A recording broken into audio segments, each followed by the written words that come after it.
The Universal Declaration of Human Rights was adopted by the United Nations General Assembly in Paris on the 10th of December 1948. Nigeria is among the 193 member countries that are signatories to the Charter, which recognizes in Article 19 the right to freedom of expression, and Article 20 supports freedom of peaceful assembly. Now, the End SARS protests across Nigeria is one freedom the law promotes. However, things turned sour when it was hijacked by some bad eggs. The resultant effect is of grave consequences on the economic and social well-being of the country. So, on this edition of Frontiers, the focus is End SARS protests, matters arising. I'm Nancy Goody Anunihu, and our guest is Mr. Paddy Ezala, a public affairs analyst. Glad to have you on the program, Mr. Paddy Ezala. Thank you very much for having me. The program continues shortly. The choice to demonstrate peacefully is a fundamental right of citizens. This right to protest, President Muhammadu Buhari, however, emphasized, also imposes on the demonstrators the responsibility to respect the rights of other citizens and the necessity to operate within the law. As a democratic government, he said the federal government listened to and carefully evaluated the 5 points demand of the protesters, as a result of which SARS was immediately scrapped and measures put in place towards addressing the other demands. The promptness with which we have acted seems to have been misconstrued as a sign of weakness and twisted by some for their selfish, unpatriotic interests. The result of this is clear to all observers. Human lives have been lost, acts of sexual violence have been reported, 2 major correctional facilities were attacked and convicts freed, public and private properties completely destroyed or vandalized, the sanctity of the palace of a peacemaker, the Oba of Lagos, has been violated. President Buhari described as painful that these acts of lawlessness were executed in the name of End SARS protests, saying there is no way whatsoever to connect these bad acts to legitimate expression of grievance of the nation's youth. The spreading of deliberate falsehood and misinformation through the social media in particular, that this government is oblivious to the pains and plight of the citizens, is a ploy to mislead the unwary within and outside Nigeria into unfair judgment and disruptive behavior. On the contrary, both our deeds and words have shown how committed this administration has been to the well-being and welfare of citizens, even with the steadily dwindling revenues and the added responsibilities and restrictions due to the coronavirus pandemic. No Nigerian government in the past has methodically and seriously approached poverty alleviation like we have done. While reaffirming federal government's commitment to preserving the unity of the country, the president urged the youth to take the path of honor by ending the street protests, as well as resisting attempts by subversive elements to destabilize the country and truncate democracy. For you to do otherwise will amount to undermining national security and the law and order situation. Under no circumstances will this be tolerated. This government respects and will continue to respect all the democratic rights and civil liberties of the people, but it will not allow anybody or groups to disrupt the peace of our nation. And I call on all Nigerians to go about their normal businesses.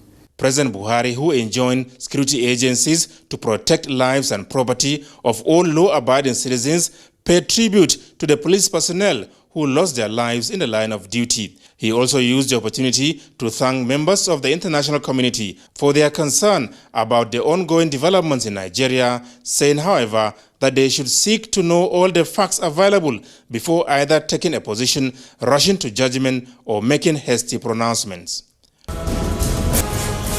Let's start. Apparently worried over the activities of the disbanded Special Anti-Robbery Squad, SARS, some Nigerians, largely youths, staged peaceful protests, the ones you could see across the country. What's your take on the protests? I'm happy you called it peaceful protests. And it was largely peaceful until there was what was visibly some violent intervention, which also led to reactions. And the reactions so far have been most unpleasant. Will I use the word hijack? How could you describe that protest? In a democracy, was it necessary? In a democracy, protest is permissible and may not necessarily may not be necessary if there was dialogue. Democracy is all about ventilating positions, ideas, and accommodation. So where democracy is fully practiced and all available, protests become necessary. But when there is lack of communication, protest is permitted to drive home points, as long as it doesn't infringe on other people's rights. You see, so we had largely a peaceful protest, which in the end was not properly managed by all sides. A protest where you don't have a leader could be advantageous in some areas, but in the end it could prove disastrous. When you come to ask protesters, who is your leader? And somebody raises his voice and said, his or her voice and said, we don't have a leader. The person talking is actually the leader, because it's not an easy thing to raise your voice in the midst of a crowd and you are heard, which means some people must have kept quiet for your own voice to be heard. So the person who is saying, we don't have a leader, is actually somehow impliedly the leader. Having said that, if you protest for a whole week, 2 weeks, and it's going nearly entered into the third week, I wouldn't know where the end point would have really been, considering the collateral damage, the implications, economic costs, and others to what has happened.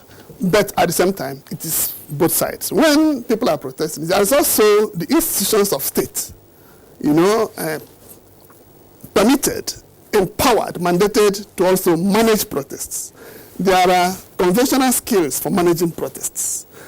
So the ability to handle it is what makes those institutions necessary. When I say that it has been properly managed, that's actually what led to the protest. You actually mentioned the economic of course. Aspect of it, the problems and economic impact. But you see, the protest went on for days and was hijacked, like you said, and by some hoodlums, from what we hear. How would you actually describe events which unfolded subsequently? Only one word: the events that unfolded after the initial peaceful protest has one word to describe it: anarchy. It was anarchical, and anarchy means suspension of law and order, and there is no limit to what would happen. No limit. Lawlessness. Lawlessness to the highest order. Of course, it will cost property, it will cost lives. It goes on and on.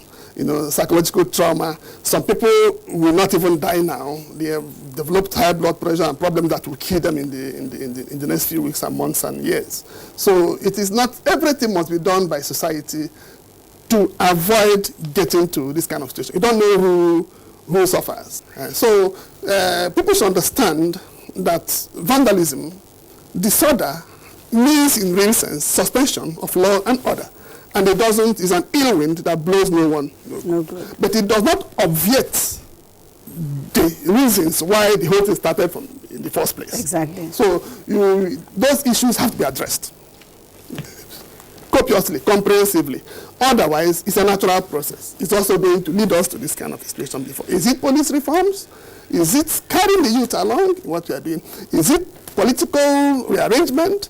Is it devolution of powers? Is it strengthening of institutions? Whatever we need, whatever the protest is, we have to look into the books, look into the requests, and make sure that they are properly addressed. Now, Nigerians have varied views about the protests, especially with the way, things got out of hands. Yeah. What do you think the NSAS protesters would have done differently that may have actually saved this country from this colossal loss? Yes, NSAS protesters. Yes. Yeah, they should have had a leader. They should have had a means of communication. Or presented the back and forth, yes. They can be able to receive information and pass on information. When you don't put a platform for receiving information, you are trying to create some difficulty. Protest is not meant to create difficulty. It's meant to solve problems. Making life better. You can see somebody saying a problem. Exactly. We have to make a society better. That's maybe a problem that has not been, known. Exactly. Then you present it. It might be known, but nobody has been bold enough to come up. So some people took the gauntlet. Picked up the pieces and are telling the society what to do. But maybe both sides we've not been able to know how to handle it to prevent such what you have seen in the last few days. And the way you present it. The way you present it, that's the communication I'm talking about. Everything has professional ways of handling it. Anything you do without communication, whether inside the family, place of work, society, you're bound to have problems. Avoidable problems, most often.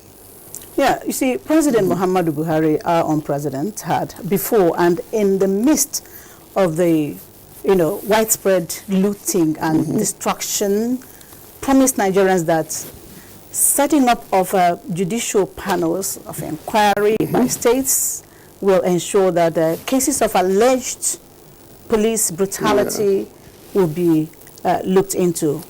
How do you look at that? Was a very good thing. How the president approached the problem. Yes, it's right. The problem was that there was a trust kind of deficit that is there between Nigerian people and government. It didn't start with this particular government anyway. So when government says we set up a panel, it's either the panel is not set up or it's set up, report of the panel is not being implemented and others. So when people hear that, they say the same way we've been doing things, and they don't do these things the same way and expect a different result. So they heard the president very, very well, but they didn't believe him, I must say. Sorry to say that. So they wanted the president to come out practical, do something different. But we know that these things will take some time.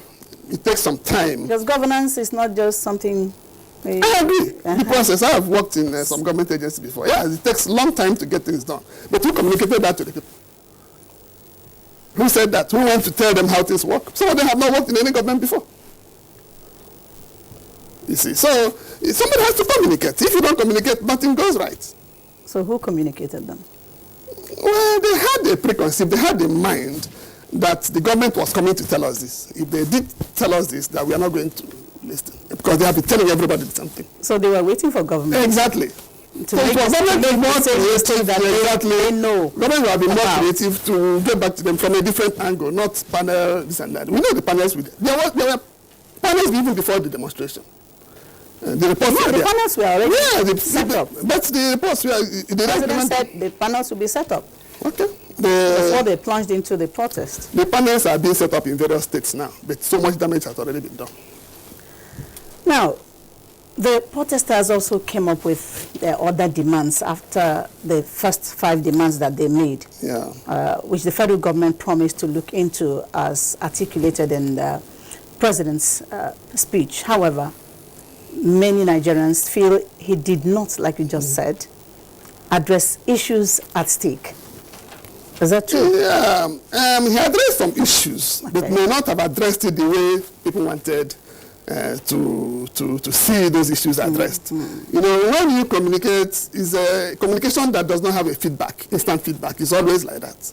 If you communicate too much, people will say, oh, he's always talking and doing nothing. You don't communicate, so he would have communicated. So there's nothing really you do at that level that is right. People want to see actions. As you are communicating, one should see certain things being done. Setting up a panel shouldn't take us 1 month to do so. How best would he have done that? How best do you think that is for speech writers who know how to get to people's emotions, who know how to communicate in a way to disarm people. You know, at times governments run into tight corner. They will even hire external speech writers to help them. Set up a panel of speech writers to help us. It doesn't necessarily mean the person working with you that must write the speech. In fact, he should even be, if he writes all your speeches in 1 year, they will be sounding alike. So they should organize it and make sure that they are communicated, the actions of governments are communicated in words, in ways that people would appreciate and understand. We pause for a break. Frontiers continues in just a moment.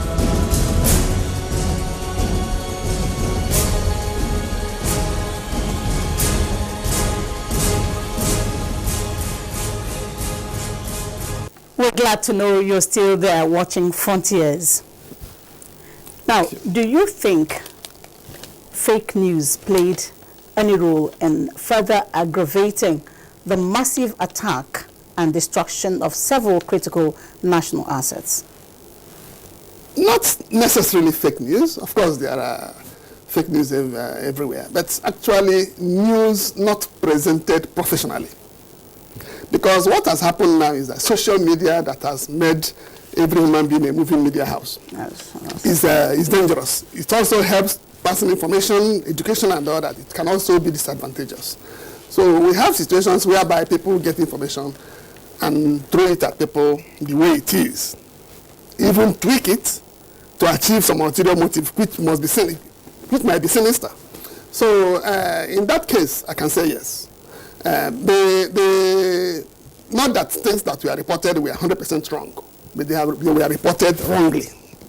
I don't understand what I mean. Yeah, but we hear that there were some exaggerations. That is reported wrongly. Photo shopping and that things is reported wrongly. that did not happen were concocted and passed on. Exactly. The right things happened, you report it in a wrong way. That's what I mean by reporting wrongly. It was rampant. It was rampant. It depends on who you are. People tweak things to bring in tribalism, to bring in religious bigotry, to bring in all kinds of sentiments, and all that. Nearly sparked off the tribal wars that wasn't related to what was going on. It is a misapplication of social media. It was really evident. It's called citizen journalism. Citizen journalism. Yes, when people are not trained as journalists and they're now doing the job of took up the responsibility of informing people. We're not expecting the best. They will not adhere to professional ethics. But it has the capacity to tear down societies. It has the capacity to cause very serious problems, to aggravate tension. Now, the looting that we saw everywhere, they were going about looting government property and individual property. Like we heard of one that happened in Lagos, or some that happened in Lagos, a diamond shop. Yeah, it is hunger and anger. There's what we call in development balance, hunger barometer. How do you measure how hungry people are? Yeah, that is it. So you saw thousands of people. I hesitate to even use millions. People rushing to carry bags of rice. People who ordinarily are well dressed along the road. You wouldn't think that they have such problems. They packing food, loading vehicles. How would that hunger is in the land. Okay, how would that have affected somebody who toiled to set up a business? A hungry man is an angry man, and an angry man is an irrational mind. Wow. So you cannot judge somebody who has not eaten since yesterday. Why did you do this? So let us not keep our people hungry. Let us have programs to minimize hunger. And you see, arson was at its peak. We saw setting ablaze of many institutions. If they had the capacity to do more than arson, they would have done that. Message has been passed to various institutions, to government, to us as individuals. Let us learn to treat people fairly. Let us apply our resources equitably. Let us be just. Otherwise, if we marginalize the whole segment of society, one day something will spark it off, and it wouldn't. Look at what's happening in Calabar. I lived in Calabar for 13 years, and that's the most peaceful part anywhere anybody can live in Africa. I lived as a student, as a copper, and worked in Prosper National Park. We never had any issues like that. the kind of damage I'm seeing within days in Cross River, people just bottled up anger. So whatever led to that, they should check it, they should revisit it and make sure it doesn't happen again. Can you quantify the economic loss or economic impact and even social and emotional trauma this has? Nobody can give you the accurate cost of the damage done to this country within the past 2 weeks, 3 weeks. There's no, anybody gives it just an estimate, and it must get to the trillion mark. You see what I mean? And that is not the best for us. This year, that has not been fair to everybody. For us to have this in addition look at COVID-19. We are in recession, from there, technically recession, then into recession, and we are coming out of it, and now this. COVID-19, took us, it's that is it. On so trying to bring up programs to navigate us out of the COVID-19, and now this is on your table. If we are government, what will we be doing now? What kind of development plan will guide us out of this in the next 6 months? It's going to be difficult. Looks like it's taking us backwards. Back, if not to square one, really back to 2017 or 18. Yeah, with so much wanton looting and destruction of both government and private facilities now going forward. What's your advice to Nigerians, especially the youth? The youth, you have been heard. We have heard the youth. And again, let us carry the youth along. And the youth, please, if you are getting angry, let us find other ways of communicating this anger instead of destroying the society. We will still be the ones to rebuild the society. So please, let us not burn down what has already been built. Let's find a way to communicate our grievances. Let's find a way to seek partnership with government. While government does the same, let's have a meeting point. Let's not talk of destruction. Things that led countries to civil wars, we are not up to what has happened in the last 2 weeks. Please, it is not the way to go. No matter what anybody has in mind, try to articulate it, put it on the table. If you think your own voice is not such that can be heard, go to the person you think, your opinion leader or somebody, to pass it on. Communication is the key. Empathy is the key. Let us come together and build a strong and virile nation. Destruction will not lead us anywhere, no matter how right you think you are. And again, let the institutions of state not drive people to extreme anger. It doesn't benefit anybody. Thank you very much. Thank you for coming on Frontiers. You've said it all. Let everybody approach dialogue, the round table discussion. That's what solves the problem the youth have heard. Thank you so much. Thank you. On this edition of Frontiers, we took a look at NSAS protests and matters arising, and our guest has been a public affairs analyst, Mr. Paddy Ezala. Remember, COVID-19 is real, so ensure you observe all hygiene protocols. And thanks for your time. Stay safe.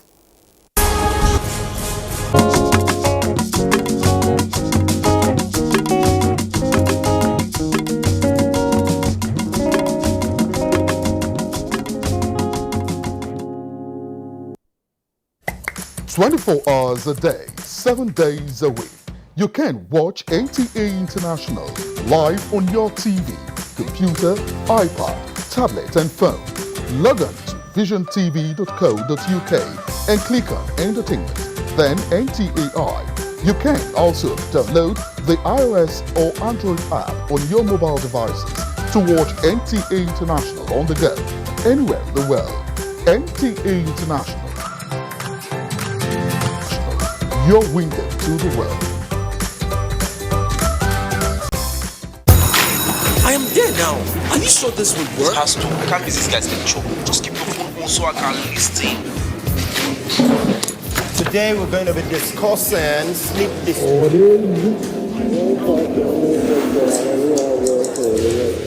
What is the medical term for sleepwalking? Sonambulism. Correct. Get free Intel to Intel calls and experience HD quality conversations every time. Intel. Live more. If you travel around the world, you will find out that there is no place like Nigeria. Beautiful, peaceful, very warm and friendly climate all year round. Largest concentration of black people in the world.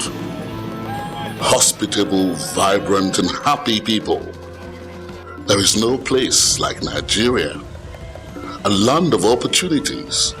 The biggest window in the world of business and investments. Extremely rich in multicultural diversity. There is no place like Nigeria. Nigeria, good people, great nation.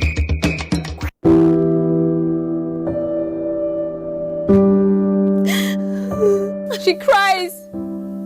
She cries in anguish and in pain. She bears the scourge of her grief. She toils in vain for justice and succumbs to silence. He gloats over his malady. Like a beast, he pounces with no remorse. Her cry means nothing. Her pain feeds her shame. Like an orphan, she is left to grieve in solitude. But no more will she cry in vain. Her adversaries will henceforth bear the brunt of their cruelty. Rape is evil. Rape is a plague, a pandemic of monumental consequences. We must unite and kick it out of our society. Connect with NTA and stand against rape and rapists. This message is brought to you by the Nigerian Television Authority, NTA. In the midst of the coronavirus pandemic, information management is key. I'm Cyril Stober. Fatima Umar Buba. Joseph Johnson. Ian Ray John. Muhammad Kudu Abubakar. Jumbo Yusuf. My name is Kirian Umaya. Here in NTA, we're working very hard to make sure that everything we broadcast is accurate and up to date. Misinformation spreads very fast. The social media has been a huge conveyor of misleading information from one individual to another, then to another set of groups. In a short while, it goes viral, and before you know it, it is all over the world. There have been several misleading information on coronavirus COVID-19. Recently, the misconception of 5G as a cause of coronavirus is becoming widespread. Another is the belief that hot beverages and alcoholic drinks are internal cleanser for COVID-19, thereby leading to excessive consumption of these drinks. The use of local concoctions as treatment for COVID-19 are yet to be scientifically proven. However, there has been several theories about the efficacies of these concoctions. We should stay safe and denounce all manner of fake news and misleading information on COVID-19. For medical advice, go on the WHO website, Nigeria Center for Disease Control, NCDC website, or stick with the advisories from the Presidential Task Force on COVID-19 or other authentic official sources. NTA is one of them.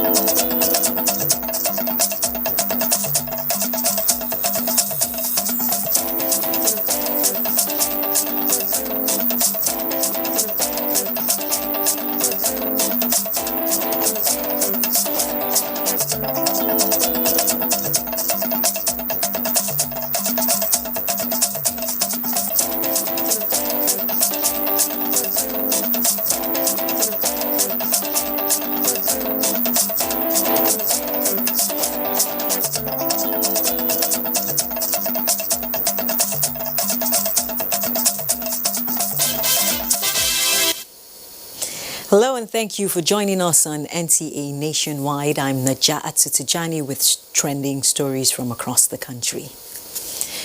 The Inspector General of Police, Muhammad Adamu, has explained that officers of the Nigeria Police Force acted professionally and exercised commendable restraint while some paid the supreme price for peace during the protests.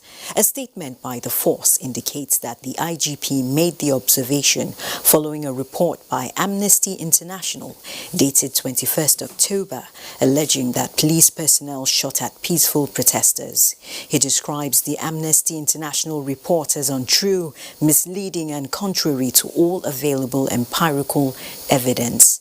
He notes that during the protests, officers of the force used legitimate means to ensure that the protests were carried out in a peaceful manner, and expresses disappointment that Amnesty International failed to mention or pay tribute to police officers who were gruesomely murdered during the protests while serving their fatherland. Available reports show that 22 police personnel were extrajudicially killed by some rampaging protesters and scores injured during the protests.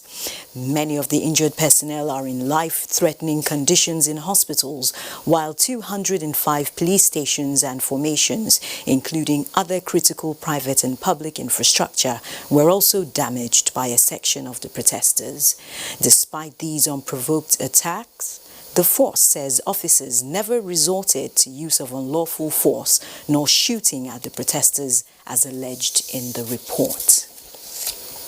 Meanwhile, Kano State Police Command has arrested 59 suspects for their alleged involvement in various criminal activities ranging from looting, vandalism to malicious damage of property during the NSAS protest.